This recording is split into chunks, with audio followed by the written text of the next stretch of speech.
ಕರ್ನಾಟಕ ರಾಜ್ಯಾದ್ಯಂತ ಕಂಬಾರಿಕೆ ವೃತ್ತಿಯನ್ನು ಮಾಡಿಕೊಂಡು ಜೀವನವನ್ನು ಸಾಗಿಸುವಂಥ ಕಡು ಬಡತನದಲ್ಲಿ ಬದುಕುವಂಥ ಕಂಬಾರ ಸಮುದಾಯದವರು ನಾವು ಕಬ್ಬಿಣದ ಕೆಲಸವನ್ನು ಬಿಸಿಲಿನಲ್ಲಿ ಬೆಂಕಿಯ ಎದುರುಗಡೆ ಕೂತ್ಕೊಂಡು ಬಿರುಸಾದ ಕಬ್ಬಿಣವನ್ನು ಮಣಿಸಿ ಇವತ್ತಿನ ದಿನ ದೇಶಕ್ಕೆ ಅನ್ನ ನೀಡುವ ರೈತನಿಗೆ ಬೆನ್ನೆಲುಬಾಗಿ ನಿಂತವರು ನಾವು ಸುಮಾರು ವರ್ಷಗಳಿಂದ ಭಾಳ ಕಷ್ಟದಲ್ಲಿದ್ದೀವಿ. ನಮ್ಮ ಸಮುದಾಯವನ್ನು ಎಸ್ಟಿಗೆ ಸೇರಿಸಬೇಕು ಅಂತೇಳಿ ಹಿಂದೆ ಚಂದ್ರಶೇಖರ್ ಕಂಬಾರ್ ಅವರು ವಿಧಾನ ಪರಿಷತ್ತಿನ ಸದಸ್ಯರಾಗಿದ್ದಾಗಿಂದಲೂ ನಾವು ಹೋರಾಟ ಮಾಡ್ಕೊಂಡು ಬಂದಿದ್ದೀವಿ. ಇಲ್ಲಿವರೆಗೂ ನಮಗೆ ಸರ್ಕಾರ ಆ ಒಂದು ಸ್ಪಂದನೆ ಮಾಡಿಲ್ಲ.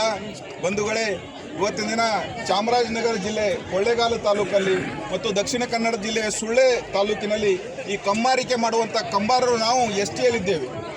ಅದಕ್ಕೆ ಆ ಒಂದು ಇದರಿಂದ ನಾವು ಬೀದರ್ನಿಂದ ಹಿಡ್ಕೊಂಡು ಚಾಮರಾಜನಗರವರೆಗೂ ಇರೋದು ಎಲ್ಲರೂ ಒಂದೇ ಕಂಬಾರರು, ಒಂದೇ ವೃತ್ತಿ ಮಾಡ್ತೀವಿ. ಅವರು ಕಬ್ಬಣನೇ ಬೆಳೀತಾರೆ, ನಾವು ಕಬ್ಬಣನೇ ಬೆಳಿತೀವಿ. ಆ ಕಾರಣಕ್ಕಾಗಿ ಒಂದು ಜಿಲ್ಲೆಯಲ್ಲಿ ಎಸ್ಟಿಯಲ್ಲಿದ್ದಾರೆ, ಇನ್ನೊಂದು ಜಿಲ್ಲೆಯಲ್ಲಿ ನಮ್ಮನ್ನು ಹಿಂದುಳಿದ ವರ್ಗದಲ್ಲಿ ಸೇರಿಸುವುದರಿಂದ ನಮ್ಮ ಕರ್ನಾಟಕ ರಾಜ್ಯಾದ್ಯಂತ ಇರತಕ್ಕಂಥ ಕಬ್ಬಿಣದ ಕೆಲಸ ಮಾಡುವಂಥ ಎಲ್ಲ ಕಮ್ಮಾರರನ್ನು, ಗೆಜ್ಜೆಗಾರರನ್ನು, ಲೋಹಾರರನ್ನು ಅನೇಕ ಹೆಸರುಗಳಿಂದ ನಮಗೆ ಕರೀತಕ್ಕಂಥ ಈ ಒಂದು ಕಸುಬು ಮಾಡುವಂಥ ನಮ್ಮೆಲ್ಲರನ್ನು ಎಸ್ಟಿಗೆ ಸೇರಿಸಬೇಕು ಅಂತೇಳಿ ನಾವು ಸರ್ಕಾರದ ಮುಂದೆ ಒಂದು ಆಗ್ರಹ ಮಾಡ್ತೇವೆ. ಮತ್ತು ನಮ್ಮನ್ನು ಈ ಹಿಂದೆ ದೇವರಾಜ ಅರಸ ನಿಗಮದಲ್ಲಿದ್ದೀವಿ ನಾವು. ಅವಾಗಿದ್ದಾಗ ನಮಗೆ ಕೆಲವೊಂದು ಸವಲತ್ತುಗಳು ಸಿಗುತ್ತಿದ್ದು. ಆದರೆ ಸಿದ್ದರಾಮಯ್ಯನವರ ಸರ್ಕಾರ ಬಂದ ಮೇಲೆ ನಮ್ಮನ್ನು ದೇವರಾಜ ಅರಸ ನಿಗಮದಲ್ಲಿ ಮತ್ತೊಂದು ವಿಶ್ವಕರ್ಮ ನಿಗಮ ಅಂತ ಮಾಡಿದ್ರು. ಅದರಿಂದ ನಮಗೆ ತುಂಬ ಘೋರವಾದ ಅನ್ಯಾಯ ಆಗಿದೆ. ಇವತ್ತಿನ ದಿನ ಅಲ್ಲಿ ಯಾವ ಅನ್ಯಾಯ ಆಗಿದೆ ಅಂದರೆ, ಅಲ್ಲಿ 5 ಕಸುಬುಗಳನ್ನು ಮಾಡುವವರನ್ನು ಸೇರಿಸಿ ಒಂದು ನಿಗಮ ಮಾಡ್ತಾರೆ. ಇವತ್ತು ಮಡಿವಾಳರ ನಿಗಮ ಪ್ರತ್ಯೇಕವಾಗಿದೆ, ಬೋವಿ ನಿಗಮ ಪ್ರತ್ಯೇಕವಾಗಿದೆ, ಹಡಪದ ನಿಗಮ ಪ್ರತ್ಯೇಕವಾಗಿದೆ, ಕಲ್ಶೆಟ್ಟಿ ಅಂದರೆ ಎಲ್ಲರೂ ಒಂದೊಂದು ವೃತ್ತಿ ಮಾಡುವಂಥ ಜನಗಳಿಗೆ ಪ್ರತ್ಯೇಕವಾದಂಥ ನಿಗಮ ಇದ್ದು. ಆದರೆ ಆ ವಿಶ್ವಕರ್ಮ ನಿಗಮದಲ್ಲಿ ಕಂಬಾರಿಕೆ ಮಾಡುವವರು, ಮರಗೆಲಸ ಮಾಡುವವರು ಮತ್ತು ಬಡಗತನ ಮಾಡುವವರು, ಶಿಲ್ಪಕಲೆ ಮಾಡುವವರು, ಕಂಚಿನ ಕೆಲಸ ಮಾಡುವ ಅನೇಕ 5 ರೀತಿಯ ಕಸಬುಗಳನ್ನು ಮಾಡುವವರನ್ನು ಒಂದು ವಿಶ್ವಕರ್ಮ ಅಂತಕ್ಕಂಥ ಒಂದು ಜೈಲು ಮಾಡಿ, ಆ ಜೈಲಿನಲ್ಲಿ ನಮ್ಮಲ್ಲೆಲ್ಲ ಬಂದಿಖಾನೆಯನ್ನು ಮಾಡಿ ನಮ್ಮನ್ನು ಬಂಧಿಸಿಡಲಾಗಿದೆ. ಹೊರತಾಗಿ ಅಲ್ಲಿ ನಮಗೆ ಯಾವುದೇ ಸುಖ ಸಿಗ್ತಾ ಇಲ್ಲ. ಅಲ್ಲಿರ್ತಕ್ಕಂಥ ಚಿನ್ನ ಬೆಳ್ಳಿ ವ್ಯಾಪಾರಿಗಳು ಇವತ್ತಿನ ದಿನ 5 ಜನ ನಾವೆಲ್ಲ ಒಂದೇ ಇದ್ದೀವಿ ಅಂತೇಳಿ ನಮ್ಮನ್ನು ತೋರಿಸ್ತಾರೆ, ಸರ್ಕಾರದ ಮುಂದೆ ಹೋಗ್ತಾರೆ, ಲಾಭ ಪಡಿತಾರೆ.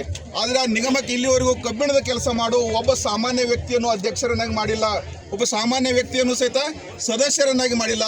ಆ ನಿಗಮದಿಂದ ನಮಗೆ ಯಾವುದೇ ಸಾಲ ಸೌಲಭ್ಯಗಳು ಸಿಗ್ತಾ ಇಲ್ಲ, ಯಾವುದೇ ಅನುಕೂಲಗಳು ಸಿಗ್ತಾ ಇಲ್ಲ. ಅದಕ್ಕಾಗಿ ನಾವು ಯಾವ ರೀತಿ ಬೋವಿ ಒಂದು ಸಮುದಾಯದವರಿಗೆ ಒಂದು ಇದು ನಿಗಮ ಇದೆ, ಆ ರೀತಿ ನಮಗೂ ಕಮ್ಮಾರಿಕೆ ಮಾಡುವಂಥ ಕಂಬಾರರಿಗೆ ಒಂದು ನಿಗಮ ಪ್ರತ್ಯೇಕವಾಗಿ ಮಾಡಿಕೊಳ್ಬೇಕು ಅಂತೇಳಿ ನಾವು ಅನೇಕ ವರ್ಷಗಳಿಂದ ಹೋರಾಟ ಮಾಡ್ತಾ ಇದ್ದೀವಿ. ಅದಕ್ಕೆ ದಯವಿಟ್ಟು ಒಂದೆರಡು ಮಾತಾಡ್ತೀನಿ. ಮಾನ್ಯ ಸಮಾಜದ ಕಮ್ಮಾರ ಸಮುದಾಯದ ಎಲ್ಲ ಪದಾಧಿಕಾರಿಗಳೇ, ಪ್ರತಿನಿಧಿಗಳೇ, ಸ್ವಾಮೀಜಿಗಳೇ, ನಮ್ಮೆಲ್ಲರ ನೆಚ್ಚಿನ ಕನ್ನಡ ಮತ್ತು ಸಂಸ್ಕೃತಿ ಇಲಾಖೆಯ ಸಚಿವರಾದಂಥ ನಮ್ಮವರಾದಂಥ ಮಾನ್ಯ ಶ್ರೀ ಶಿವರಾಜ್ ತಂಗಡಿ ಸಾಹೇಬರು, ಇವತ್ತು ತಾವು ಸತ್ಯಾಗ್ರಹ ಹಮ್ಮಿಕೊಂಡಂತೂ ನ್ಯಾಯೋಚಿತವಾಗಿದೆ ಅಂತ ನಾನು ಕೂಡ ಭಾವಿಸ್ತಾ ಇದ್ದೇನೆ. ಅನೇಕ ವರ್ಷಗಳಿಂದ ತಮಗೆ ಬೇರೆ ಬೇರೆ ರಾಜ್ಯದ ಕಡೆಗಳಲ್ಲಿ ಅನುಕೂಲತೆ ಸೌಲಭ್ಯಗಳು ದೊರೆತಾ ಇದ್ದರೂ ಕೂಡ ರಾಜ್ಯವ್ಯಾಪಿಯಾಗಿ ಒಂದು ವಿಸ್ತರಣೆ ಮಾಡಲಾರದು ದೌರ್ಭಾಗ್ಯದ ಸಂಗತಿ. ಹಿಂದೆ ದೇವರಾಜ ಅರಸು ಅಭಿವೃದ್ಧಿ ನಿಗಮದ ಅಡಿಯಲ್ಲಿ ನಿಮಗೆ ಸಿಗ್ತಾ ಇದ್ದಂಥ ಸೌಲಭ್ಯಗಳು ಈಗ ಸಿಗ್ತಾ ಇಲ್ಲ ಅನ್ನುವಂಥದ್ದು, ವಿಶ್ವಕರ್ಮ ಅಭಿವೃದ್ಧಿ ನಿಗಮದ ಅಡಿಯಲ್ಲಿ ಸೇರಿಸಿದ ಕಾರಣಕ್ಕಾಗಿ ಸಿಗ್ತಾ ಇಲ್ಲ ಅನ್ನುವಂಥದ್ದು ಇದು ನಿಜವಾಗಲೂ ಖೇದಕರ ವಿಚಾರ.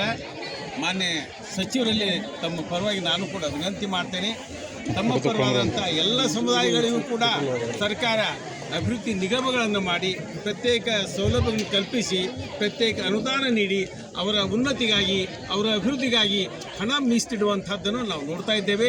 ಅದೇ ರೀತಿಯಲ್ಲಿ ತಮ್ಮ ಸಮುದಾಯಕ್ಕೆ ಕೂಡ ಅನುಕೂಲತೆ ಕಲ್ಪಿಸಿಕೊಡಬೇಕು.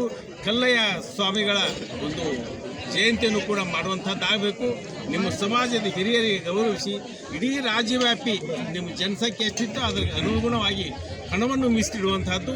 ಅಭಿವೃದ್ಧಿ ನಿಗಮ, ಕಮ್ಮಾರ ಅಭಿವೃದ್ಧಿ ನಿಗಮವನ್ನು ಕೂಡ ಸ್ಥಾಪನೆ ಮಾಡಿ ಅನೇಕ ಬೇಡಿಕೆಗಳನ್ನು ಈಡೇರಿಸುವಂಥ ಕೆಲಸ ಮಾನ್ಯ ಸಚಿವರು ಸರ್ಕಾರದ ಮಟ್ಟದಲ್ಲಿ ಒತ್ತಾಯ ಮಾಡಿ ಮಾಡಬೇಕನ್ನುವಂಥ ಮನವಿಯನ್ನು ಕೂಡ ನಾನು ತಪ್ಪು